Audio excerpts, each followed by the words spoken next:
Coming up in the morning edition, tourists are returning to the Bahamas amidst the pandemic, and beaches in New Providence are reopening today.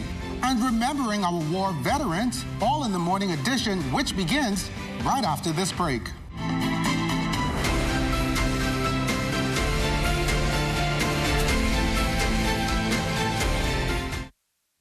First, it's more than just our name, more than just First, it's more than just our name, more than just our achievements. It's our nature, and it's where we put our customers. At Bahamas First, we've refreshed our look, but our nature remains the same. We design insurance solutions that protect our customers from life's uncertainties, whatever they may be.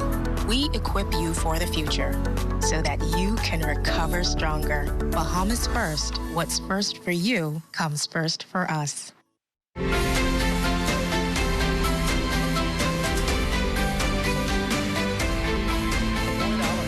Waking up with us this Monday. We have a bit of overcast conditions on the outside as we look out from our tower camp. But new daylight saving time, you can expect added sunshine hours. Meantime, a cold front could be building in the vicinity of South Florida and will move into parts of the Bahamas. Some showers are also likely today, so you may want to travel with your umbrella. And now to your outlook for the week.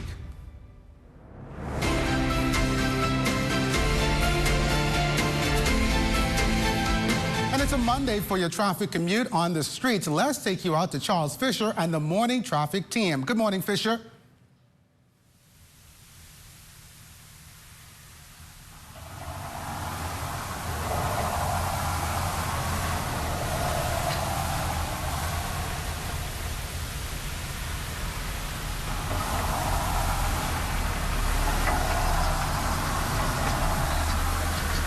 We'll come back to that. Visitors are now heading back to the Bahamas. The borders reopened on Sunday, with a number of them coming into the country through the Lynden Pindling International Airport. Now, when it comes to how many tourists will be coming into the Bahamas, Director General Joy Jibrilu says she does not expect a significant rise immediately, but the Travel Health Unit had approved over 1,000 applicants for the first week of November. So while we don't expect these numbers to be particularly anywhere near they would have been, even at the beginning of this year, we can look at those numbers at the end of November, looking towards Thanksgiving and coming up to Christmas. And I think it would be great to track where we are now and how we ramp up and how we are ramping up. We need to continue to restore confidence in the market. We need to show that we are committed to the path that we're on. Our airline partners, our travel and tour agents, that's what they're looking for. As visitors making their way to our shores, our major hotels remain closed and thousands of workers are still unemployed. However, Minister of Tourism, the Honorable Dionisio de Aguilar, says reopening with caution will be crucial. Tourism is the heart of our economy and accounts for 50% of our entire GDP and 65% of our employment. We must safely reopen and restart our tourism sector so that we as a nation can begin to recover. I firmly believe that together, and with the support and participation from every single member of our community, we can move the needle from survive to thrive.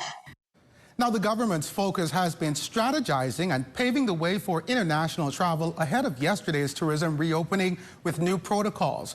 For the future of domestic travel, the minister says within the next few weeks, officials will be building the platform to address domestic travel.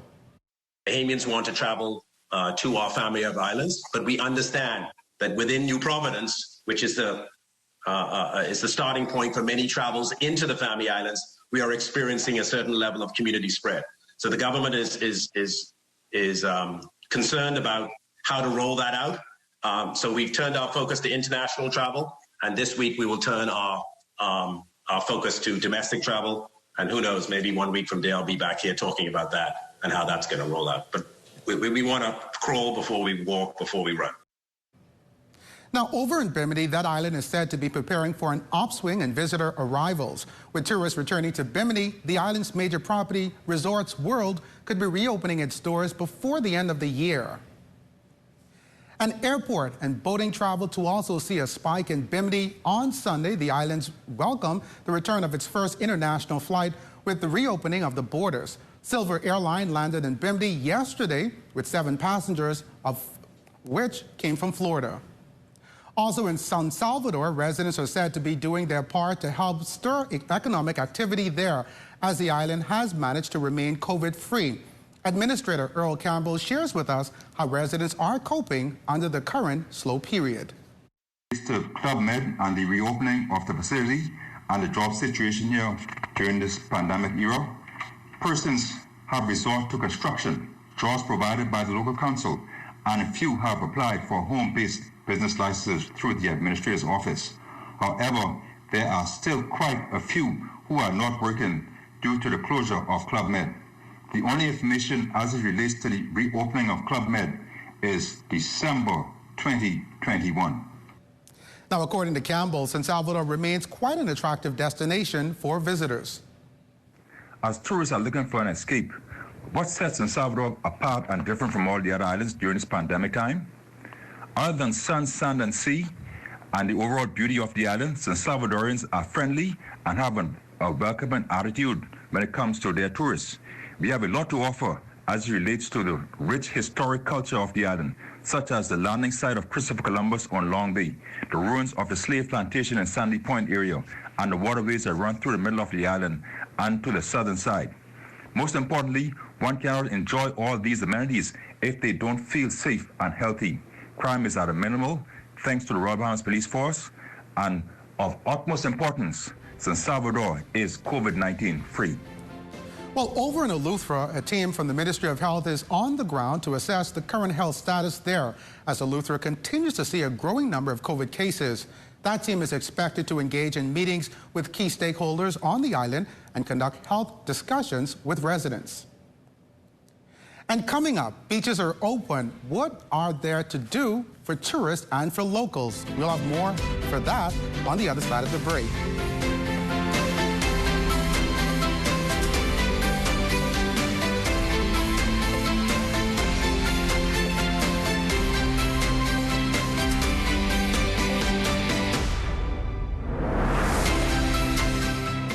You are a healthcare worker.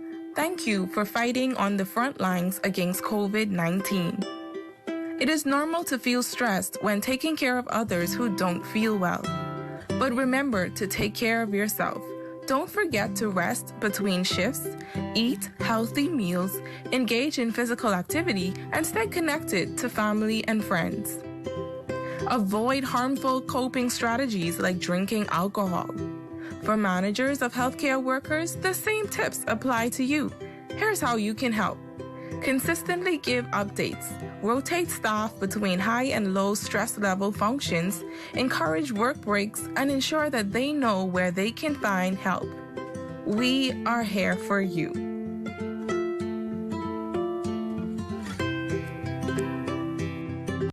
Our marine resources were once considered inexhaustible.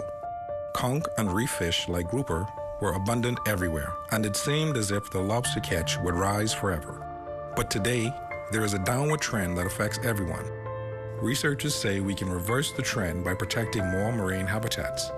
And the good news is that most Bahamians strongly support efforts to halt further decline. Tripling the size of our network of marine parks will mean more fish and conch for everyone, now and for the future, as well as more recreational and ecotourism opportunities. Today, only 10% of our waters are protected. Surveys show that most Bahamians consider protection of our marine environment to be a top national priority. More protection means more benefits for everyone, now and in the future. It's a win-win-win strategy for the economy, for Bahamians, and for nature. Protect our sea, protect our way of life, protect the Bahamas. See the future. Visit Bahamas Protected on Facebook to learn more about marine protected areas.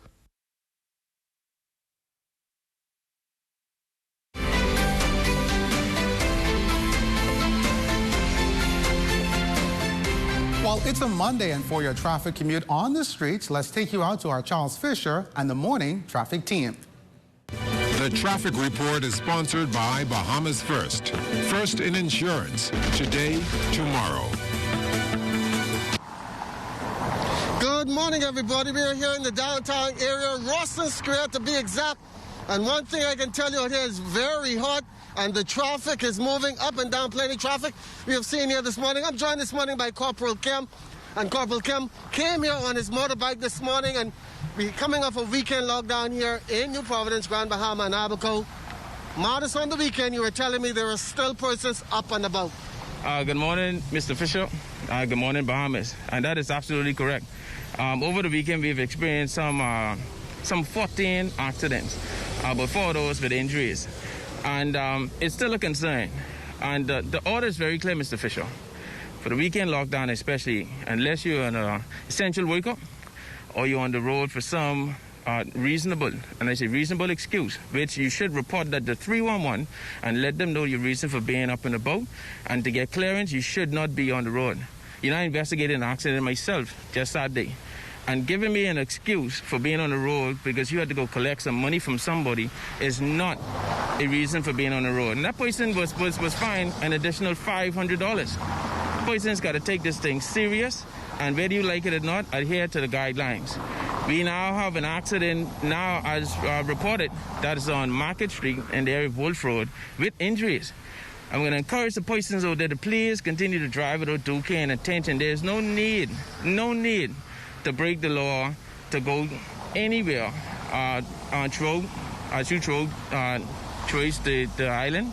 There's no need to wreak havoc on the street and bring injuries to yourself or others. Now, the 8 o'clock curfew comes, and later on, some persons may say, hey, I have an extra hour to be out now, but they still may be trying to rush to and from where they're going.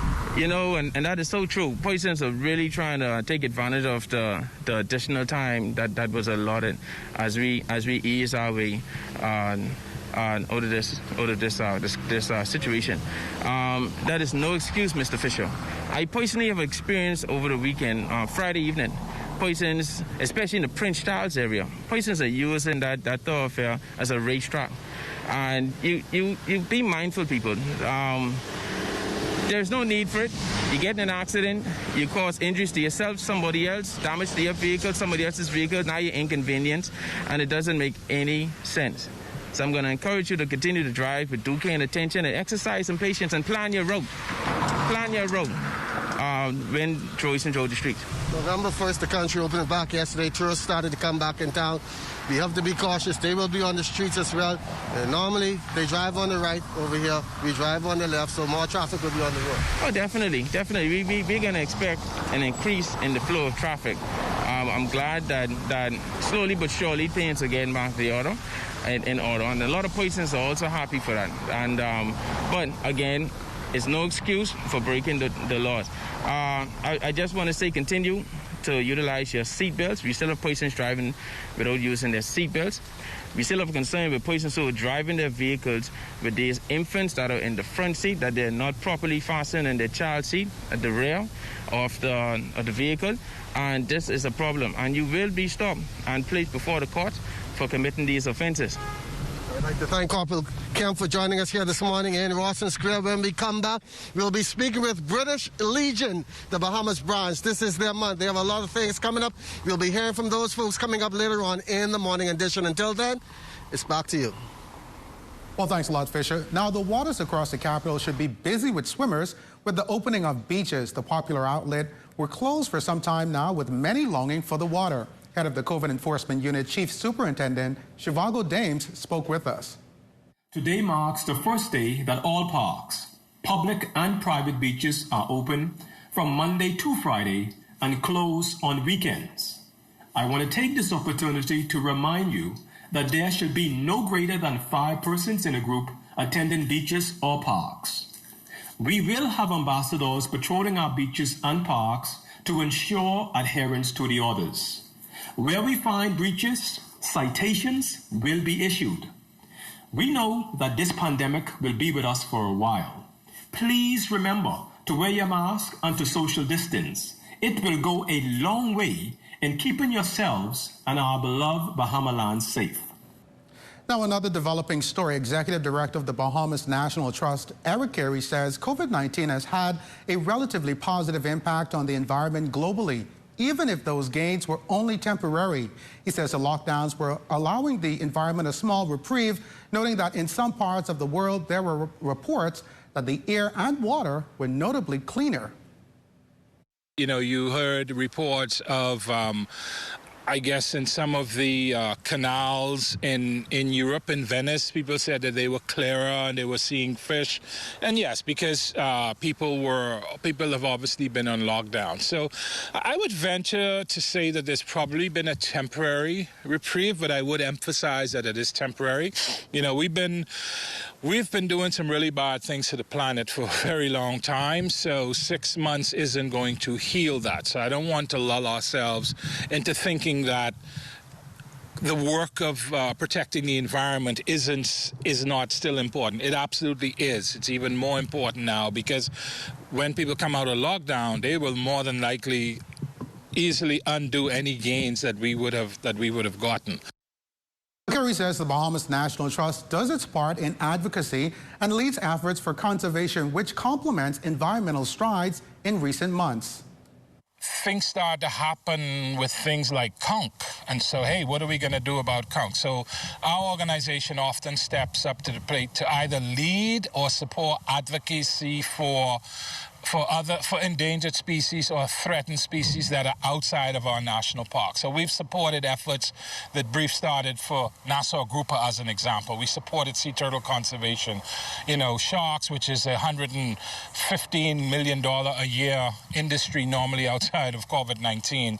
You know, we advocated that our sharks would not be wiped out for shark fin fishing. So we do advocacy as well, and then we just try to create more awareness about the beauty of these islands and why we need to protect it, because we do want as many people as possible to be stewards of the environment. Now, the fish fry at Arawak Cay has become a staple for persons to get their seafood groove on. Well, our Charles Fisher was there, and I guess he got something that many Bahamians have been longing for after months of lockdowns. After months of not getting this Bahamian treat, we ventured down to the world-famous fish fry and caught up with Kenya Evans-Mitchell. She has been making these mouth-watering bowls since a little girl. She is the daughter of Kirkwood Evans. Most people know him as Goldie. I just used to be looking all of the time and then making a salad when I was a little girl. And one day I was like, Daddy, let me try. And he's like, oh, you can get cut now. You got to think. I say, I ain't scared. I can try, you know? And, you know, I was slow when I first started, but as I kept going, you know, I started getting in the hang of it. I stopped being scared of the knife, and I trusted my skills that I learned from him, and, you know, I just pick up on it. Now, for some persons, they would rather a man make their salad. Women, not to get myself in trouble, usually be in the kitchen. Yeah, there's a man thing. Y'all got to trust us women, you know. So guys come in and they don't mind you making the salad? No, man. Actually, I have some customers that request me to make their salad. They come and they say, hold on, Goldie daughter, I want to make my salad. So what goes into making a good, tasty salad? First of all, it starts off with a clean conch. You can make sure clean your conch with your lime and your water, sometimes salt, and then just your seasonings. Make sure you have enough pepper, enough salt. Now, the revolution of each conch salad has changed over the years. Some customers want this, some don't want that, some want to add some things, and then some just want their own style. Yeah, you know, you got to change with the times. When I first heard about mayonnaise and conch salad, I was like, what? Mayonnaise and conch salad? And especially now with the tropical salad, that was unheard of because, you know, old-fashioned, there used to be your conch, your lime, and your pepper. Not even orange, but you gotta adapt with the times, and I actually tried it with the mayo, and I was pleasantly surprised. It's really good. Any other secret things you put in there? Somebody came out here and they asked for a combination seafood salad, which is lobster, shrimp, and conch, and I was like, whoa. And that sounded really good, and I was like, you know something, I gotta try a piece of that, you know? So, you know, whatever they ask me for, I try my best to accommodate them. And she is glad that she got into the business. I was always an outgoing person, and so when I got into this business, my personality helped me half of the way, and then what I learned from my dad on the business side, you know, really took it over the edge. So I'm appreciative of him and what he did and the history that he made, and I'm excited to carry it on. In our next story, we'll be featuring the Gold Goldie's, one of the first stalls at the fish fry. For the Morning Edition, I'm Charles Fisher. Well, great story there, Fisher. Still to come, we are live in Rawson Square remembering our fallen war heroes.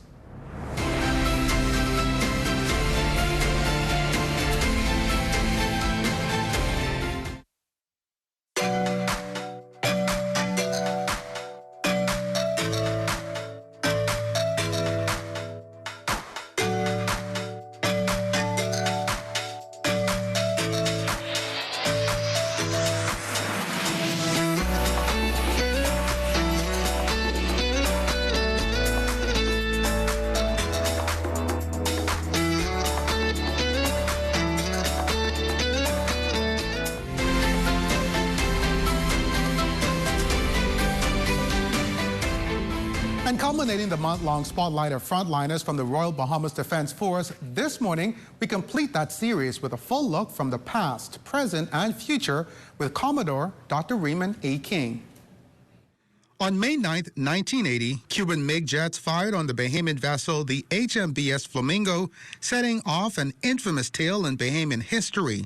4 proud soldiers lost their lives and a nation was left shaken. That dark event was a starting point for the story of the Royal Bahamas Defense Force. Commodore Dr. Raymond E. King knows that he is building on the legacy of his predecessors. Prior to our country's independence in 1973, the Royal Navy conducted sporadic maritime law enforcement patrols off the Commonwealth of the Bahamas, which proved to be ineffective, inconsistent for the transnational crimes faced at that time. Dr. King explains the Police Marine Unit was initially formed in 1971 to assist in patrols, but the proliferation of narcotics trafficking and operatives proved too great of a challenge, hence the official start of the Royal Bahamas Defense Force on March 31st, 1980.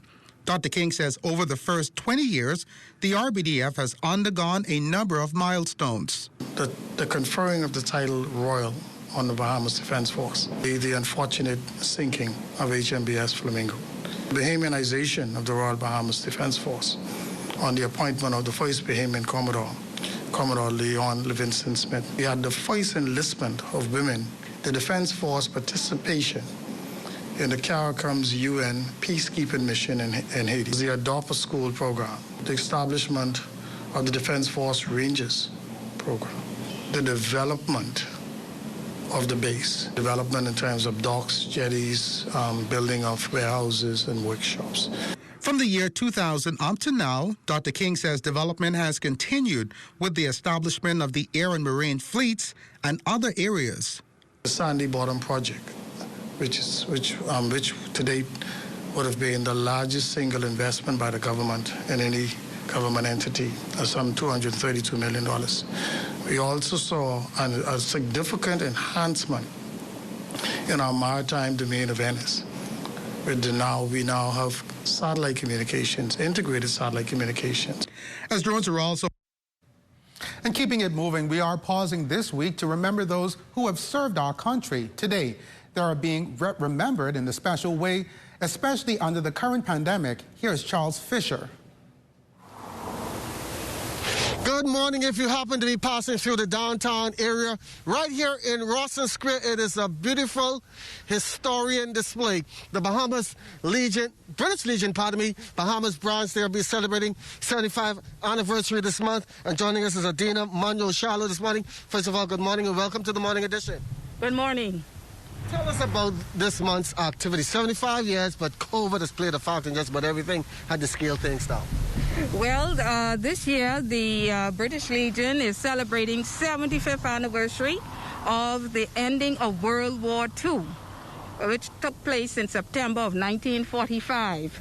And this year, we're focusing in on the 8 surviving Bahamian soldiers, and we will be celebrating what the Bahamas did and its contribution towards World Wars I and II.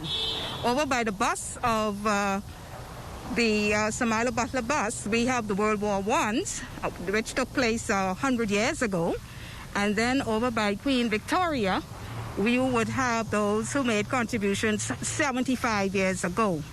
Last year, we focused on the pilots who flew over Germany. And so therefore, because of COVID, we had to bring them back. COVID has played a significant part in poppy sales, but we are here to say that at least we have 2 outlets that are still selling our poppies. And speaking of a poppy, there is a new design this year. It's a new way they are doing things. They said normally you got the poppy and you got it straight out, but now they are packaged. And tell us all about that. Well, due to COVID-19, my executive committee decided to package them so that we would have, you have some persons, they would say, well, people will go and finger. Now you don't have to. You take a packet and it is safe. So it is COVID-19 safe. And these poppies can be purchased at Solomon's, Old Fort Bay supermarket, and also Solomon's Yamacraw. They are the only 2 outlets that the poppies are selling this year, and people are purchasing them. And you were telling me next week, Remembrance Day, normally go and lay wreath. This year it will be shortened. Amount of persons also will not be as much. Yes, there will be no social gatherings this year, no parades. And so therefore, we will just have a simple laying of the wreath of our Governor General and Prime Minister and myself at the cenotaph, and that's it. But we will also pay homage to those that are buried in our cemetery, Bahamas Veteran Cemetery, which is located on Infant View Road, on Tuesday, the 10th of November. I'm looking at some of these display here. You can come out here and you can read and you get a history lesson. The late Wing Commander Lionel Reese, World War hero, World War I, Royal Air Force, Etienne Dupuche, World War I veteran. We also flight Lieutenant George, veteran. So it's a history lesson out here as well. Yes, we have the first 15 that set sail from Prince George Dock in 1915. That's that one over there. And that was 100 years ago. So the Bahamas was there. And this is a very important piece of Bahamian history that the schools need, and the Bahamian children need to know. And today you're starting to give the poppy. You said I'm going to be honored by being the first one to get my poppy here on the morning edition. Yeah. Right there. I may not have been in the Army, but we want everybody, once again, to support. Once again, where can they find these poppy? At Solomon's Super Fresh Market, Yamacraw, and Solomon's Old Fort Bay Shopping Center. So Michelle is going to pin me on first. Okay. Still social distance. Yeah. I hope I don't do you right in. There you go. And with time changing, any adjustments you'll be making? No adjustments. We will just be ensuring that we celebrate our Bahamian World War II veterans. So we are here in Rawson Square. There is no excuse for nobody to be late for work this morning because time fell back. It did not go ahead. So you might be early to work this morning. So that's the reason for most of the traffic here on the street here in downtown now. So no reason to say, boss, I didn't know the time. I reached in late. No, time fell back, so you should be to work early. It's after 9 somewhere, but it's 8 o'clock here in the 242. Back to you guys in the studio. Thanks for watching. Well, thanks a lot, Charles. Throughout this week, we will be highlighting a war veteran. This morning, the British Legion Bahamas branch salutes World War II veteran Comrade Cephas Ferguson. He is 94 years old. Comrade Ferguson currently resides on the island of New Providence and is a retired chairman of the British Legion. He is one of the registered Bahamian survivors of World War II. 75 years ago, he served in Her Majesty's Royal Air Force as a front desk telephone operator. He was stationed at the Oaksfield War Camp located here in the capital. We salute you, World War II veteran Comrade Cephas Ferguson. And we thank you for continuing to make ZNS News your #1 news and information network. Only the Sun covers the Bahamas better than ZNS.